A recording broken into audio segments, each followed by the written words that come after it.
Our next guest is one of the most famous names in the beauty industry. Yes, born in Romania, she moved to Los Angeles in 1989, starting out in a small beauty salon before quickly making her name shaping the eyebrows of the rich and famous. Yes, she's crafted the eyebrows of superstars like Oprah Winfrey, Jennifer Lopez, Kim Kardashian.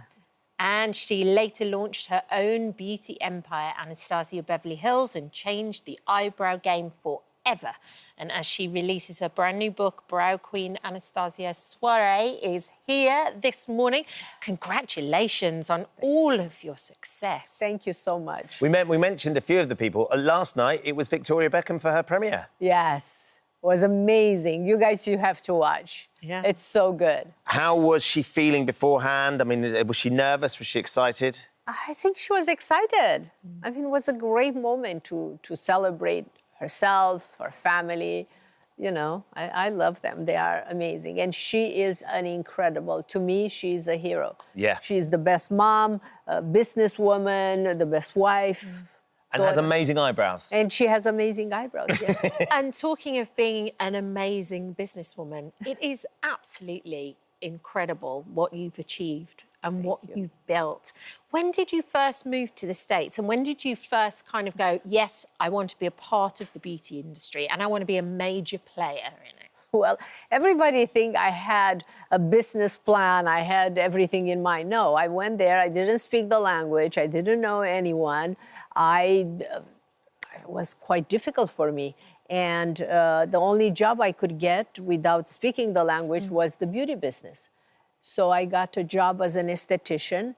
I went to beauty school before I came to United States. And I realized doing facial and body waxing that nobody paid attention to eyebrows. And my art teacher always talked about the importance of eyebrow when you draw a portrait that could change an emotion. So I started going back to the library, kind of revisit the theory that Leonardo da Vinci used the golden ratio when he studied the human body in all his paintings. And I was a victim of the 80s pencil-thin round eyebrows. We all did that.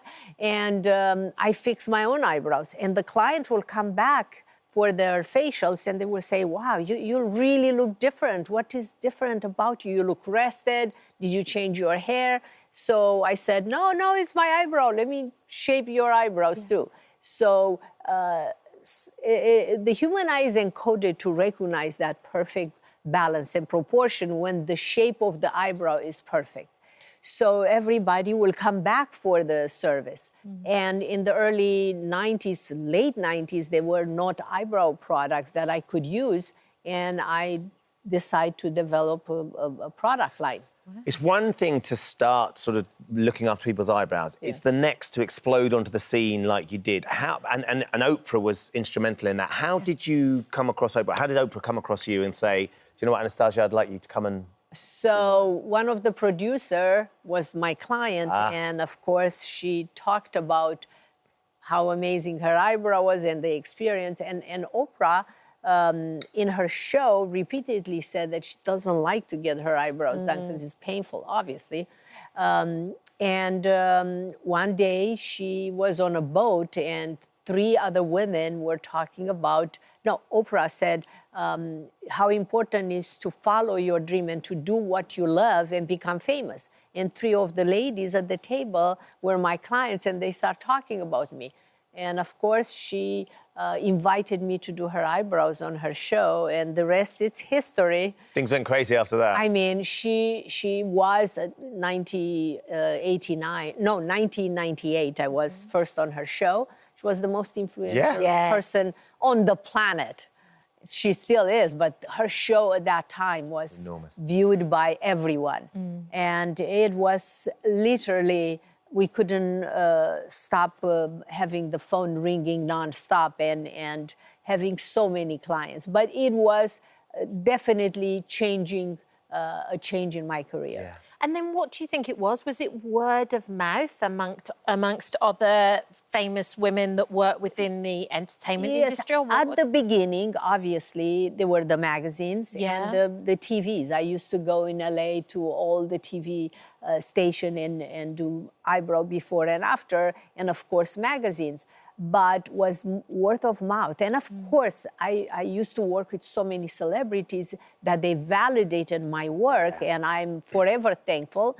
But everyday clients, they will come and they will talk to their sister, mother, daughter, and was word of mouth. And it was an incredible experience for me, and was a desire to be able to teach women how to create the perfect eyebrow and make them feel good. Because what makes you beautiful makes you powerful. That's great. Now, I think you're actually going to do a demonstration for us now so we can try and achieve the perfect eyebrow effect. We're going to wander over to Caroline over here. Tell me about the golden ratio as we go over, because that's kind of what you were describing. That's how to get the perfect brow.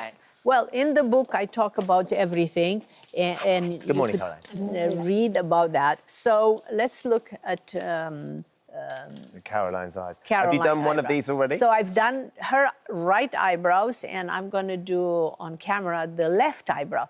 But I want just to address how important the eyebrow shape. Look at this eyebrow done. Yes. And it just frames the face, brings so much balance and proportion. I mean, she's beautiful, but eyebrows, it's kind of gives a totally dimension. So for everyone that is watching, above middle of inside of the nostril, that should be the place where your eyebrow should start. Okay. Doesn't matter your face shape, okay? Outside corner of the nose, corner of the eyes. Yes. A little bit here. This should be the end of the eyebrows. Okay. Right here. Tip of the nose, middle of the iris. This should be the highest part of the eyebrow. So you use a pencil to map the shape. You connect those marks, okay? But Anastasia, you actually make that quite simple. Very simple. Because by breaking it down like that, it gives you the points you have to hit. Correct. Another important part of the whole story is that when you start doing your eyebrow and you use product, make sure you clean very well with a water-based makeup remover, because if you have foundation or you have oily skin, or you live in a oil climate, warm, humid climate, you will sweat. So the product will interfere with that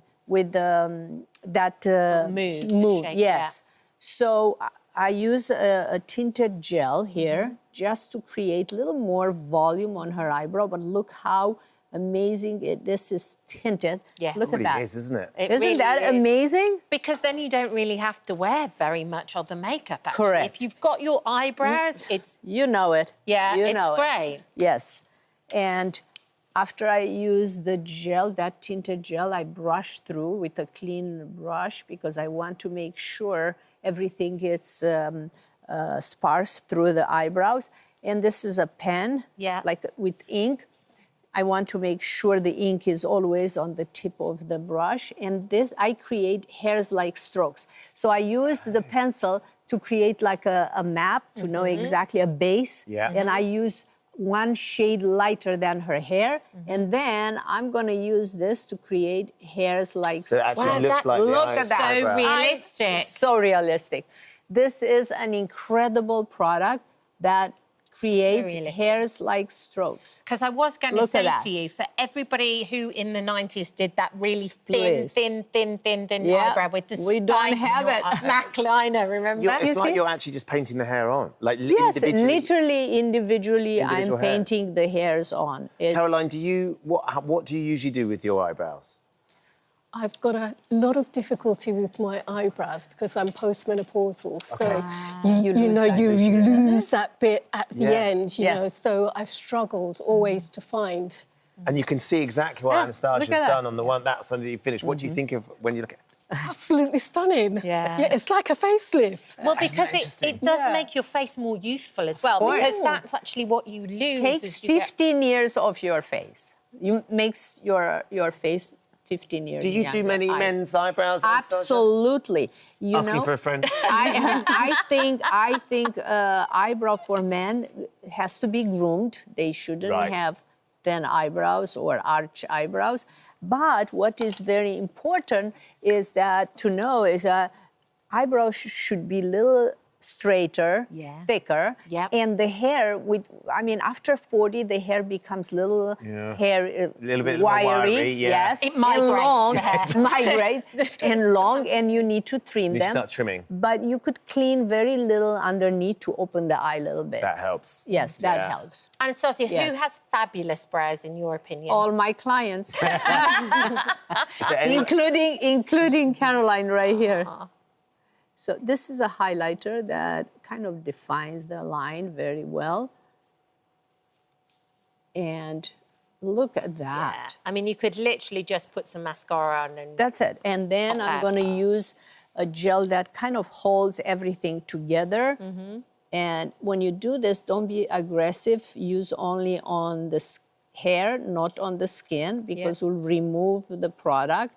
But look at that. Yeah, it's amazing. And in what? In 2 seconds. Well, you're pretty good at it, though, aren't you? I mean, I've done a few of them. But I love how much you love what you do, though, as well. I can see Can I tell you, once I do an eyebrow like this, I look at my clients, and it's such a joy to see the transformation. Well, as Caroline says, it's like you've had your eyebrows done for 2 minutes. It's like having a facelift. Absolutely. Yes, I mean, you look yes. She looks magical, beautiful. Thank you. Anastasia, thank you for coming in. Thank you. And good luck at your big ceremony in Romania as well. Thank you. And the book. And the book. The book. Yeah, for it's all in anyone there. that wants to be an entrepreneur, I think the book, it's sharing my story, I hope will be amazing really for inspiring. everyone. Yes. Thank you. Thank you so much. Hello. Thank you for visiting our This Morning YouTube channel. We upload tons of new content every single day. So hit the subscribe button, like all the videos, and don't miss out. We'll see you in the morning.